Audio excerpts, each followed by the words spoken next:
Popular హీరోగా గుర్తింపు పొందిన పవర్ స్టార్ పవన్ కళ్యాణ్ ప్రస్తుతం రాజకీయాల్లో కూడా ఏమాత్రం తగ్గకుండా చెరగని ముద్ర వేసుకున్నారని చెప్పవచ్చు. అతను ఒక నటుడిగా మాత్రమే కాకుండా డిప్యూటీ సీఎంగా తనదైన శైలిలో దూసుకుపోతున్నారు. ఏడాది పాలనలో పవన్ గ్రామాలను బలోపేతం చేయడం కాకుండా కొన్ని పనుల కోసం తన సొంత నిధులను కూడా వాడుతున్నారని తెలుస్తోంది. అయితే డిప్యూటీ సీఎంగా పవన్ పదవిని స్వీకరించినప్పటికీ ఆయన రాజకీయాల్లో తన పవనిజం ఏమాత్రం మారలేదని చర్చనీయాంశంగా మారింది. పవన్ కళ్యాణ్ కు డిప్యూటీ సీఎం పదవి దక్కినప్పటికీ ఏ విధమైన అధికార గర్వం లేకుండా వ్యవహరించడం అతనికి మాత్రమే సొంతమని చెప్పవచ్చు.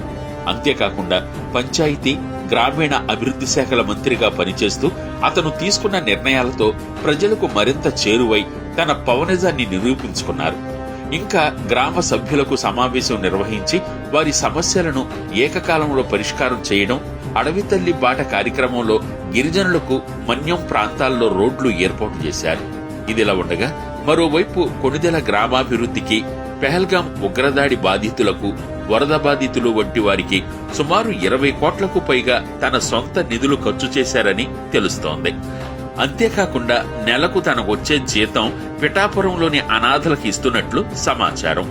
తన సొంత నిధులను సైతం వెచ్చించడానికి ఏమాత్రం వెనుకాడటం లేదని నేతలు భావిస్తున్నారు. అలాగే రాజకీయంగా తన బాధ్యతను నిర్వర్తించడంలో తన వంతు కృషి చేస్తున్నారని తెలుస్తోంది. పవన్ అధికారం కోసం పనిచేయకుండా ప్రజల కోసం పనిచేస్తున్నారని పలువురు ప్రశంసిస్తున్నారు. వీటన్నింటినీ చూస్తుంటే పవన్ నటుడిగానే కాకుండా రాజకీయంగానూ తన పవనిజాన్ని చూపిస్తున్నారని అభిమానులు ప్రశంసిస్తున్నారు.